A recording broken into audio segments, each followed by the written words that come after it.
po ng iginigiit ng kampo ni Pampanga Representative Gloria Arroyo na hindi daw sila tatakas yung mga kasong kinakaharap nito. Oras na pahintulutang magpagamot sa labas ng bansa.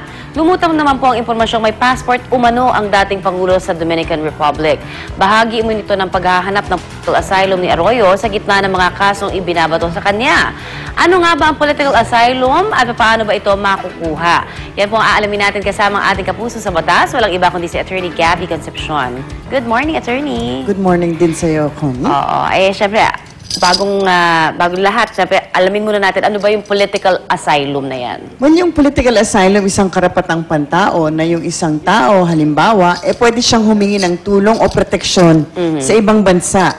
At usually, ito ay dahil ikaw ay persecuted sa bansa mo, usually dahil sa paniniwala mo o sa relihiyon. Yung kumbaga, hindi ka na pwedeng manatili sa bansa mo kasi parang hinaabol ka talaga. Diba? Okay. So think, parang si Joma Sison na nasa Netherlands. Okay. Na naghanap siya doon sa ibang bansa kasi parang masyado siyang pinapersecute dito. So although hindi pinapayagan ng asylum kung ikaw ay tumatakas sa isang krimen. So it has to be because of your political or your religious beliefs kung bakit ka tumatakas. So, pero itinanggi na nga ng Dominican Republic na humingi daw ng asylum ang dating presidente. Kasi nga, ang paghingi ng asylum ay isang legal na proseso. At hindi naman binibigay sa lahat. Dapat mag-qualify ka rin. At meron din mga kaso na nare-reject.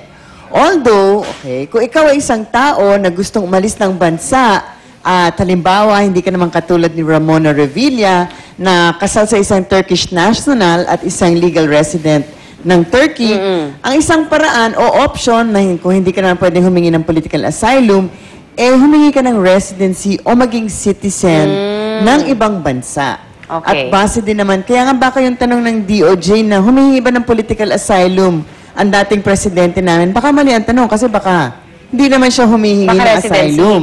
Baka humingi siya or hihingi siya ng residency o citizenship sa isang bansa. Yung Dominican Republic ay isa sa mga bansa na napakadali daw puntahan at wala din tayong extradition treaty dito. So, in other words, pwede talaga magpunta doon si dating Pangulong Gloria Arroyo anytime? Palagi ko, in a certain sense. Pero, kumbaga sa isang banda, pera lang ang katapat niyan. Ganyan. Diba? Oo. As with a lot of things. As with a lot of things.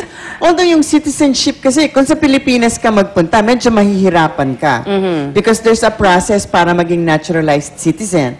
Pero sa Dominican Republic, in a certain sense, pera lang katapat niyan. Kung willing ka bayaran ng gastos, although pinakamura din daw sa Dominican Republic. At hindi lang Dominican Republic, meron ding ibang mga bansa like Panama, Belize, Tonga, Turks and Caicos. Marami na magpakita ka lang ng investment na magpapasok ka ng dolyares sa bansa nila. Maraming ganun Oo.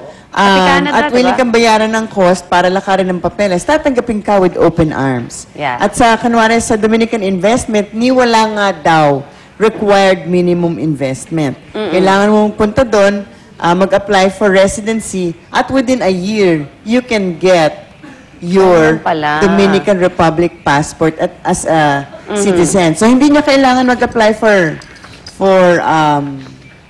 what do you call this? For political asylum, residency pwedeng residency and eventually business, pwede rin. Citizenship. So malaya na silang bumiyahe kung may hawak na silang passport. Alright. Pero qualified, meron, kasi sabi mo nga napakabilis. So, in other words, wala na masyadong detalyado na mga qualifications. Wala na daw. Actually, I tried looking on the internet at napakadali nga. Napakadali. Step 1, go there. Parang ka nagsha-shopping lang. At saka pwede ka mag-apply. Yung residency mo, hindi ka rin required na nandun ka sa Dominican Republic the whole time. Talaga? Oo. So, pwede at saka sa kanila, tinatanggap din nila ang dual citizenship. Kaya nila kung citizen ka pa na ibang bansa, bibigyan ka nila ng passport. Sa atin naman, kinikilala din natin ang dual citizenship. So, walang problema.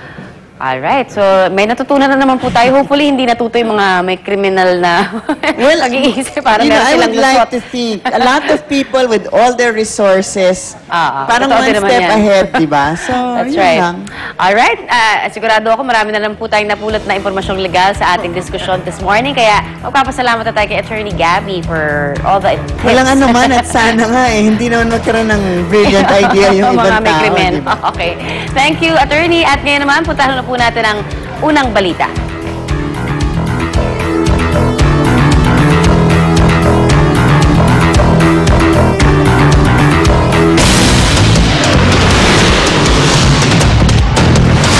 Ang mga unang balita sa umagang ito.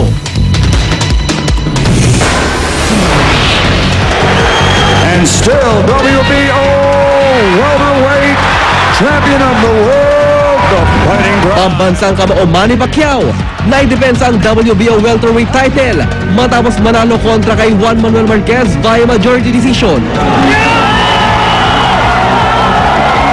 Mga fans ni Pacman nagbunyi sa tagumpay ng pound for pound king.